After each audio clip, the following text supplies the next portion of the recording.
கிருஷ்ணகிரி மாவட்டம் ஹொசூரைச் சேர்ந்த நில அளவையர் கடத்தப்பட்டு காருடன் தீ வைத்து கொலை செய்யப்பட்ட சம்பவம் பரபரப்பை ஏற்படுத்தியுள்ளது. ஹொசூரைச் சேர்ந்த குவளை செழியன் ஹொசூர் நகராட்சியில் நில அளவையராக பணியாற்றி வந்தார். இவரை 50 லட்சம் கேட்டு நேற்று மாலை மர்ம நபர்கள் கடத்தியுள்ளனர். அவரது மனைவி கொடுத்த புகாரை அடுத்து ஹொசூர் காவல் நிலைய போலீசார் விசாரணை மேற்கொண்டனர். இந்நிலையில் கடத்தப்பட்ட நில அளவையர் ஓமலூர் அருகே கொலை செய்யப்பட்டு காருடன் தீ வைத்து எரிக்கப்பட்டுள்ளதாக கூறப்படுகிறது. சம்பவ இடத்தில் இருந்து தப்ப முயன்ற நபர் ஒருவரை அப்பகுதி மக்கள் விரட்டிச் சென்று பிடித்து போலீசாரிடம் ஒப்படைத்துள்ளனர். போலீசார் விசாரணையை தீவிரப்படுத்தியுள்ளனர். காலை இனோவா வண்டி ஒன்று வந்தது, தகவல் வந்தது.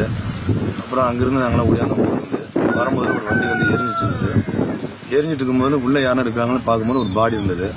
அது ஆனா பெண்ணான்னு எங்களுக்கு தெரியல. உள்ள போய் செக் பண்ண முடியல, எரிஞ்சதுனால பக்கம் போக முடியல. அதுல வந்து அந்த எரி வச்சுட்டு போனவங்க 4 பேர் ஓடி இருக்காங்க. அது நம்ம ஊரை சேர்ந்த அந்த பகுதியில் இருக்கிற இளைஞர்கள் 2 பேர் துரத்தி அவங்க 2 பேரும் பிடிச்சிருக்காங்க.